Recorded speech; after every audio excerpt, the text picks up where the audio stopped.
Ever cut someone off and never looked back? Right, I did, if so. I knew she was going to do something.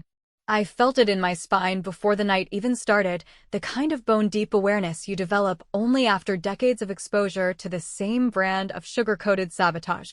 The air was perfect, warm enough to keep the garden lights glowing without jackets, the jazz trio playing that soft, bubbly background soundtrack people only notice when it suddenly stops, and the caterers, who cost more than my first car, were weaving through the space like synchronized dancers, trays of mini crab cakes and rows gliding effortlessly across white linen. Mark was smiling in that nervous, dimpled way he does when he knows I've pulled something off, and for the first time in a long while, I allowed myself to believe the moment was mine. And then she stood up. Right as I was raising my glass for the toast I had rewritten 6 times, Sarah, 5'5", overly blonde, and 36 years of glitter-drenched competition, placed one delicate hand on her abdomen and gasped just loudly enough to make the surrounding crowd pivot their heads like synchronized swimmers in a water ballet. I froze mid-sentence. Forks hit plates. Someone actually said, "Oh my God." She paused, placing the other hand on the back of her chair as though she needed support, before she gave a small, theatrical laugh and said, "Oops, hope I didn't overshadow anything." That was the moment. The one where I was supposed to either reclaim my place or let it slip like all the others. And I smiled. Of course I smiled. I have mastered the kind of smile that stretches across your face while your heart punches against your ribcage, the kind that fools everyone except the one person it's meant for. And Sarah knew. God, she knew. That's what made her sip her ginger ale like champagne and settle back into her seat, cheeks glowing like she'd just rescued a puppy from a fire. I finished my toast stiff, flat, pointless, and everyone clapped in that obligatory way you clap when you know the real show already happened. But you see, this wasn't the first time. Sarah and I go back, way back, to pigtails and scratch-and-sniff stickers, to matching backpacks and sleepovers where she always needed the better blanket or the fluffier pillow. In high school, she accidentally wore the same dress to prom as me, even though we had gone shopping together, and yes, she did end up slow dancing with my date while I searched for my left heel in the dark corner of the gym. In college, she somehow got invited to the internship mixer I had prepped for all semester and left with the spot I'd dreamed about. And every time, the same song played out, me, stunned and disappointed, and her, all surprise and mock innocence, as though life just handed her the spotlight without her ever reaching for it.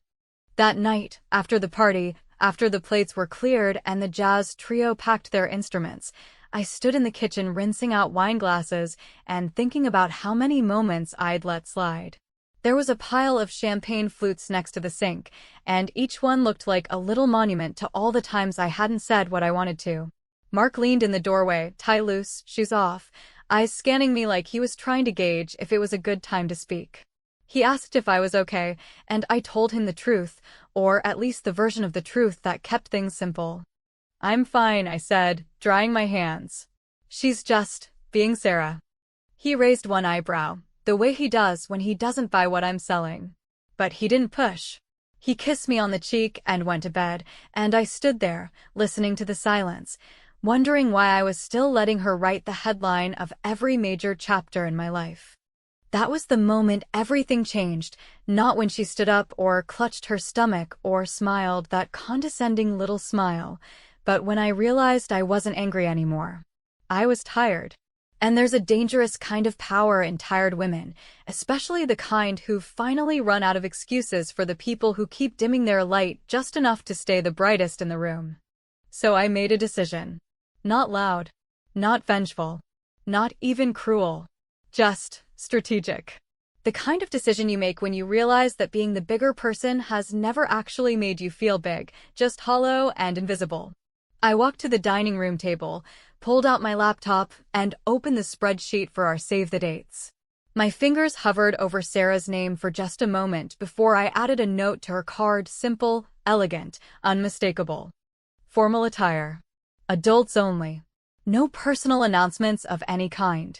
And, just like that, the smile I'd faked all night started to feel real. She thought she'd won again, that she'd slipped her news into the spotlight with that same smug grin and walked away with my thunder in her purse. But this time, the storm was still brewing, and she had no idea how hard it was about to hit. Because I've waited 30 years to stop being nice. And now? Now I'm just getting started. There's a certain type of woman who's been practicing the same performance her whole life, a performance so practiced, so polished, so deeply ingrained into the folds of her identity, that most people don't even recognize it as a performance anymore. And Sarah was that woman.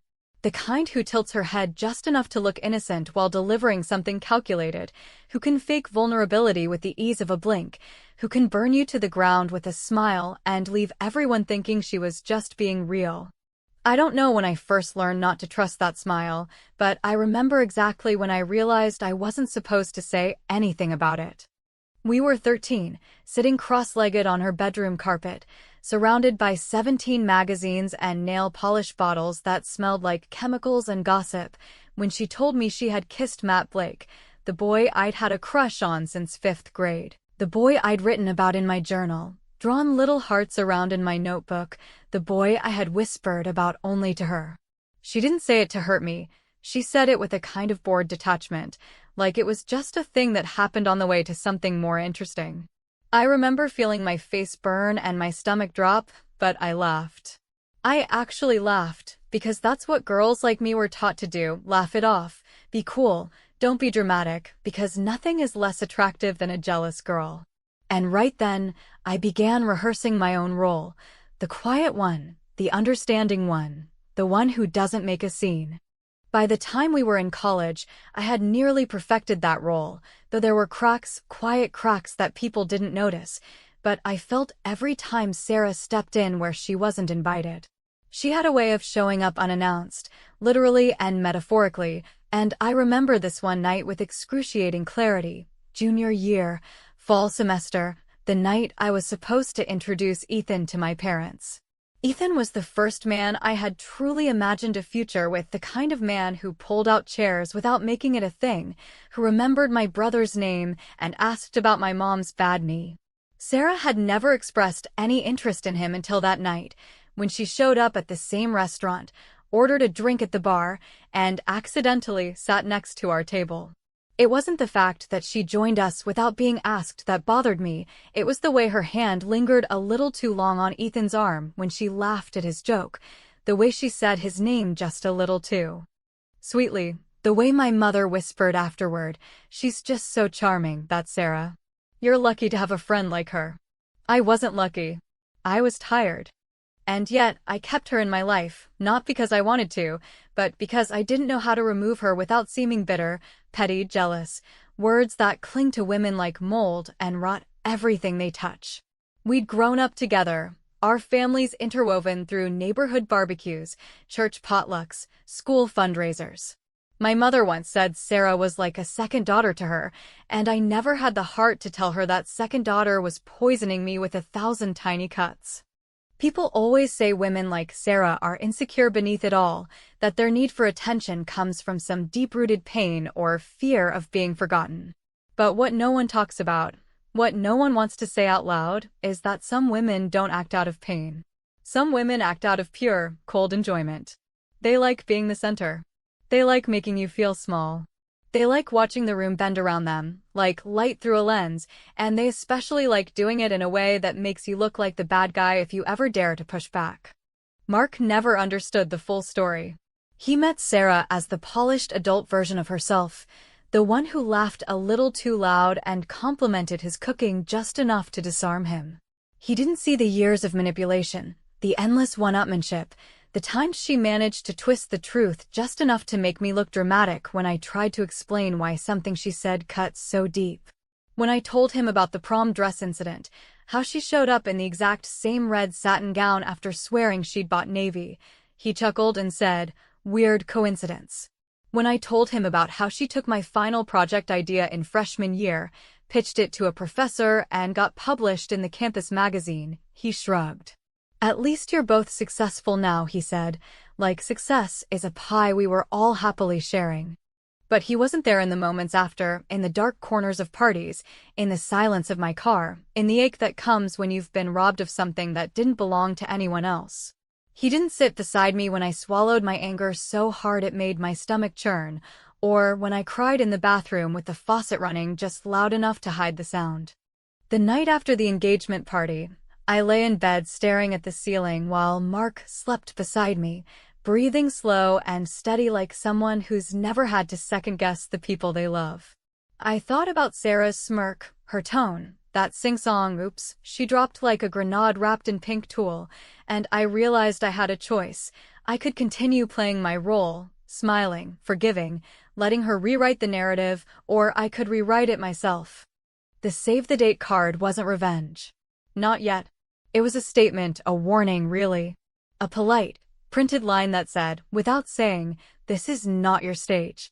And yet, I knew Sarah wouldn't take it that way. She never did. Because to someone like her, every boundary is an invitation, every no is a challenge, and every polite smile is just another opportunity to test how much she can take before you finally snap. And for the first time in my life, I hoped she would. I hoped she would push just hard enough. Because I wasn't 13 anymore. And this time, I had no intention of laughing it off. The thing about subtle revenge, real revenge, is that it never announces itself with grand gestures or dramatic fireworks. It slides in quietly, almost imperceptibly, like a draft under a closed door. And by the time the target realizes something has shifted, it's already too late to do anything but react. I didn't want to humiliate Sarah outright, not because she didn't deserve it, but because humiliation burns quick and dies even quicker, and what I was after wasn't a fleeting flame of embarrassment, but a lasting fracture. A disruption of the carefully curated version of reality she had constructed around herself like a house of mirrors. So I did what women like me have been doing for centuries when backed into a corner and given a reason. I got precise. The save-the-date cards went out on a Tuesday morning, just after I'd had my final dress fitting and right before we finalized the floral arrangements. Everything else about the card was tasteful, classic fonts, a clean layout, cream-colored cardstock with subtle embossing. But on the lower right-hand corner, positioned just beneath the RSVP deadline, was a single line. Written not in italics but in bold, formal event. Adults only. Please, no personal announcements. It wasn't a threat, it wasn't even rude, but it was clear, and it spoke directly to the kind of behavior only one person had ever repeatedly turned into a pattern. I imagined the second Sarah's eyes hit that sentence, her lips would purse into that performative pout she always used when she was hurt, but underneath it would be something sharper, a flash of recognition, of being seen, of being told no. Maybe for the first time in years. And I was right. Her call came less than 24 hours later, which meant the envelope hadn't even been tossed in the recycling yet. I was still brushing my teeth when my phone buzzed, and even through the foam in my mouth, I could feel the tension vibrating from the screen. Sarah didn't bother with pleasantries. She didn't even say hello. The first words out of her mouth were clipped, brittle, unmistakably laced with rage, though she tried to code it in faux confusion, which only made it more transparent. So, this line on your card, she began, and I could picture her already, standing in her pristine kitchen with her perfect little espresso in hand, her voice rising like steam. About announcements. Is that supposed to mean something? I spat out the toothpaste, rinsed my mouth, and answered with the kind of calm I had been training for since middle school. Why would you ask that? There was a pause on the other end, the kind of pause that's less about waiting for a response and more about processing the fact that someone has the audacity to not play along.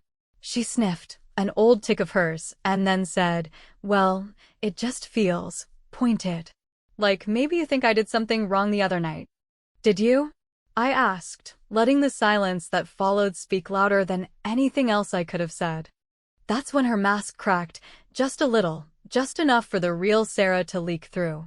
You're seriously going to police how people celebrate things in your presence now?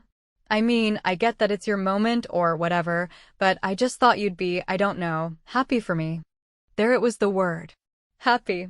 As though happiness was a currency I had somehow failed to pay her, as though every expression of joy in her direction was something owed, a debt collected through decades of being upstaged, interrupted, and quietly erased. I wanted to tell her that I had spent so many years being happy for her that I had forgotten how to recognize happiness in my own reflection, that I had clapped for her louder than I had ever clapped for myself, and that the moment she stood up at my engagement toast and declared her pregnancy like a game show prize, she didn't just steal the air from the room, she took something she had no right to take. But I didn't say any of that. I simply said, Sarah, this wedding isn't a stage. It's not an audition or a press conference or a baby reveal backdrop. It's my day. One day. And I think you know exactly what that line meant. For a long moment, there was no sound. Then she laughed, but it was hollow, humorless, a defense mechanism more than anything genuine.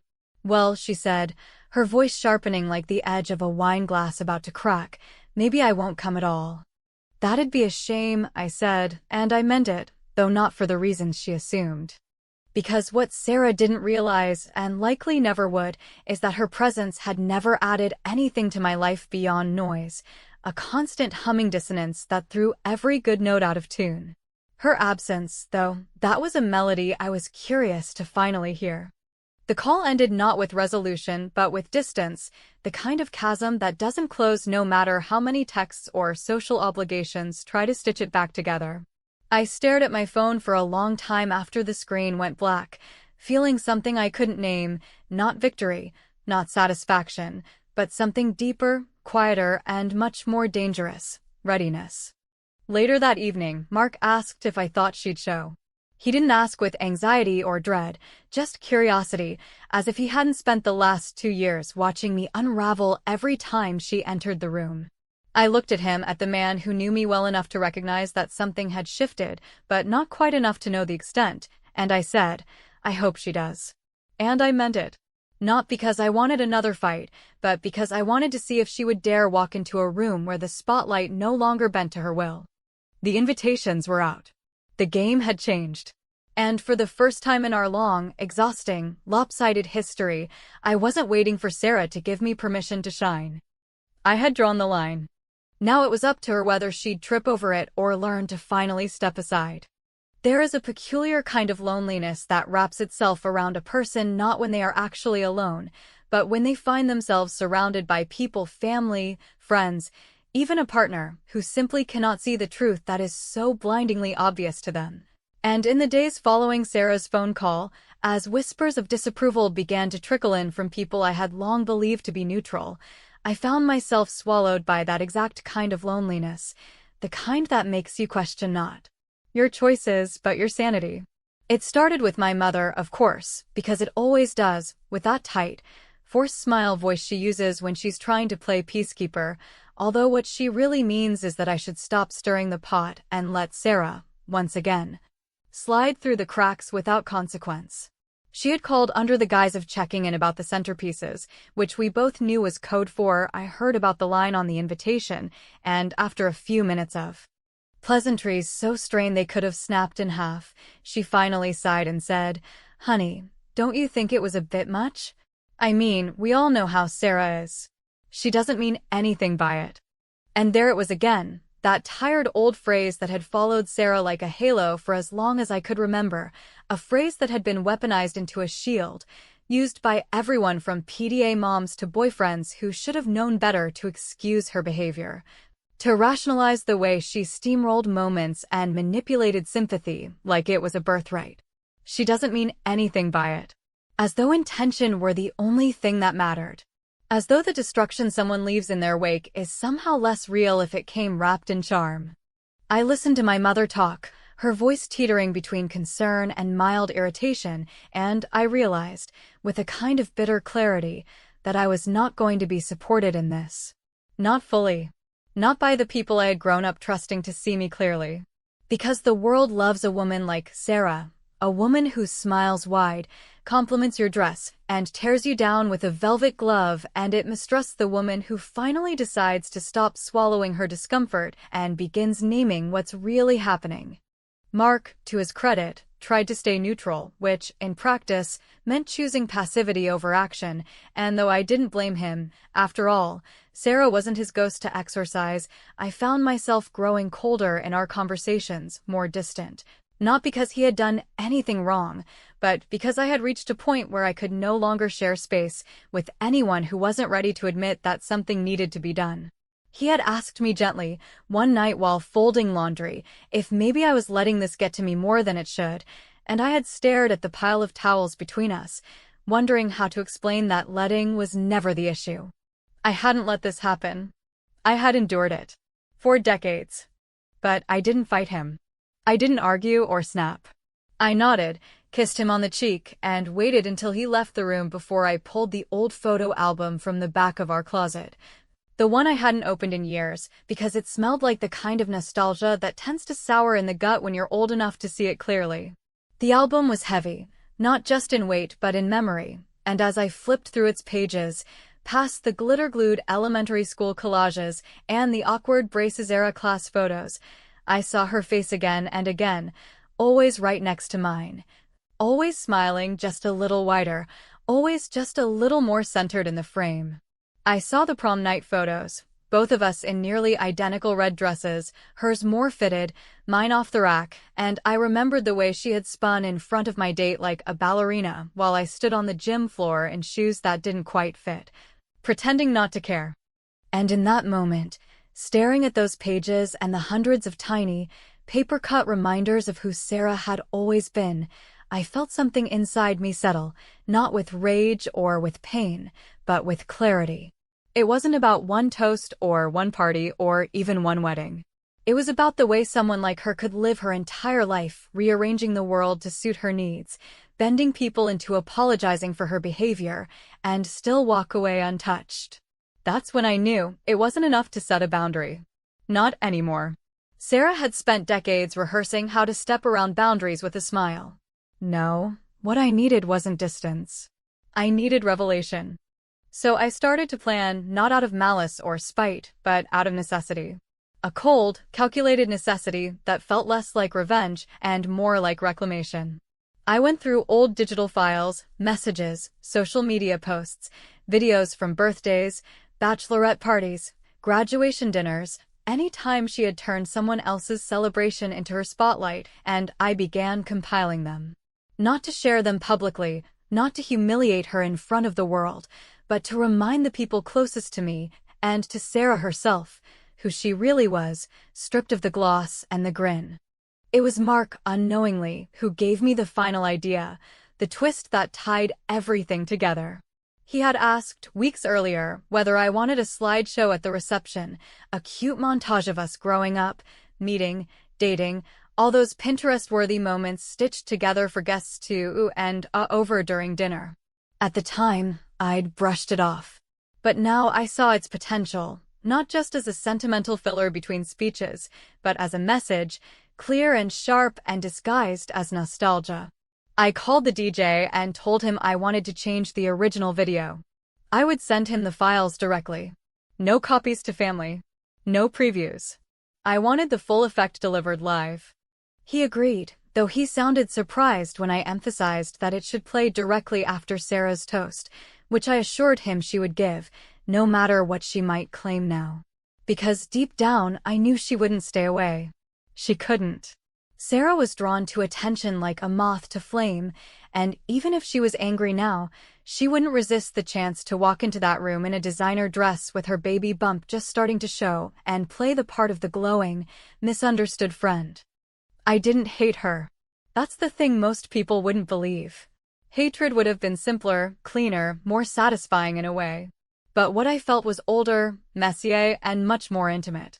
It was the ache of a wound that had never been allowed to scar, the resentment of 1,000 unspoken sentences, the exhaustion of pretending it was okay when it never had been. She had written herself into the margins of my life for too long. Now I was taking the pen back. And I wasn't going to write her out. I was going to put her exactly where she belonged. There's a particular silence that settles over a room moments before something irreversible happens, not the kind born from calm or reflection, but the kind that's pulled tight with tension, the kind that hums beneath the surface like a power line about to snap. And as I stood just beyond the archway leading into the reception hall, hidden from sight but not from sound, I could feel that silence pressing against my ribcage like a hand, not suffocating but firm, reminding me that once this night unfolded, once the pieces were set into motion, there would be no quiet, no forgetting, no retreating to the soft comfort of plausible deniability. Everything would be said, even if not aloud, and everything would be seen, even if not immediately understood. The ceremony had gone off without a hitch, flawless in its orchestration, every moment falling into place like a photograph coming into focus, the vows sincere without being overly saccharine, the kiss long enough to stir applause without crossing into spectacle, and the weather, by some miracle, holding just long enough to let the last petal fall in its exact place on the aisle. Mark looked at me the way he always had when I did something impossible without announcing it, that quiet pride he wore so subtly it almost escaped notice, and for a moment, just a moment, I allowed myself to feel nothing but that gaze, that warmth, that sense of safety that had always separated him from every man who had come before. But then we walked into the reception, and there she was because of course she came, because Sarah had never missed a spotlight in her life, and even if she had told herself she wouldn't attend, even if she declared to her reflection that she wouldn't play into the game, I knew the truth the way you know the shape of your own shadow. She couldn't resist. She wore pale blue, of course, loose enough to skim her barely there baby bump, subtle enough to feign modesty, but obvious enough to invite questions, and as she air-kissed her way through distant relatives and old college friends, I could see it written across her face. She thought she'd won again, or at least recovered enough ground to make herself indispensable. The reception moved forward, the way weddings always do, with clinking glasses and awkward speeches, with distant cousins attempting dance moves they had no business attempting, and with that particular blend of forced nostalgia and genuine joy that makes you wonder if memories are as much about curation as they are about fact. I watched Sarah from across the room, sipping her sparkling water in a wine glass, laughing louder than necessary at comments that didn't warrant it, subtly steering conversations toward herself with the ease of someone who's mastered the art of appearing generous while extracting attention like oxygen from every corner. And then came the toasts.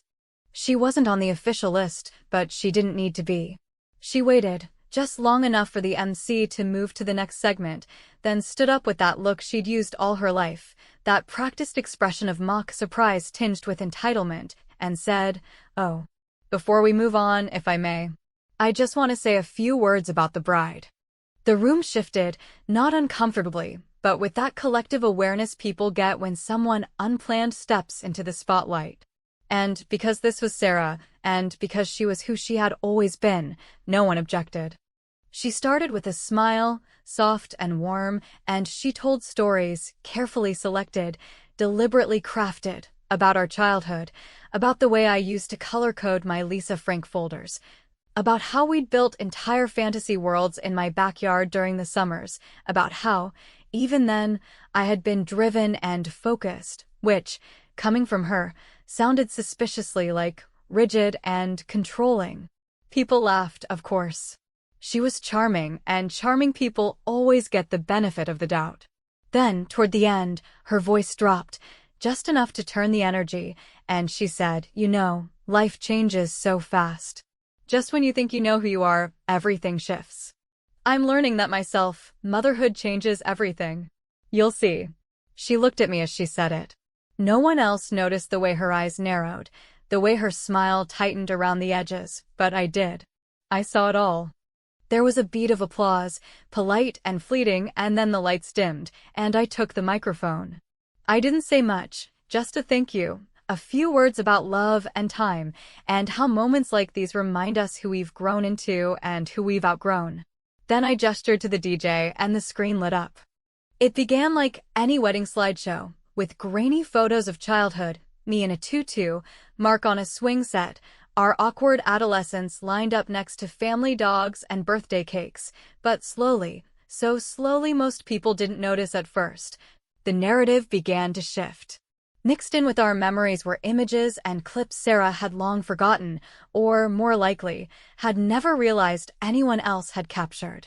There was video of her accidentally blowing out someone else's birthday candles in 3rd grade, photos of her stepping in front of me during our high school talent show bow, a screenshot of the time she posted a congratulatory message on my graduation day, with her own job promotion announcement in the caption. And then, finally, there was a clip, silent but devastating, of her at my 29th birthday party, standing behind me during the candle lighting, her face unmistakably mouthing something to a man beside her. I don't get why people keep making such a big deal about her. No narration. No commentary. Just evidence. Just her, in her own words and movements, contradicting everything she claimed to be. The room was still.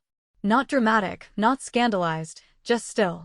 Like a curtain had been pulled back just long enough for everyone to see the mechanism behind the illusion.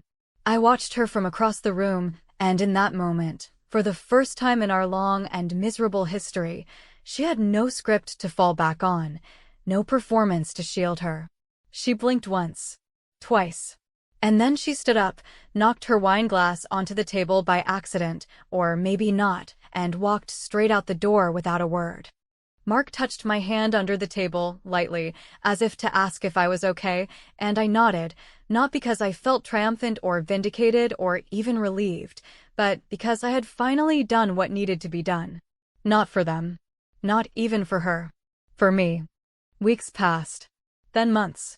Life folded back into its shape: dinners, deadlines, the gentle rhythm of mornings and weekends, and for a while, Sarah disappeared from view. No texts. No birthday posts. Not even the usual vague messages she sent out to keep in touch. But then, one afternoon, a card arrived in the mail, heavy with faux elegance and sealed in silver foil. It was a birth announcement. A photo of a baby girl, pink-cheeked and swaddled, nestled in the arms of a woman who still knew how to pose like nothing had ever cracked her armor. Beneath the photo, a message, neither handwritten nor warm, just printed in that cold, curated font she always used: read, "With love, Sarah and Mark." No last names. Just those two. My hands didn't shake. My heart didn't pound.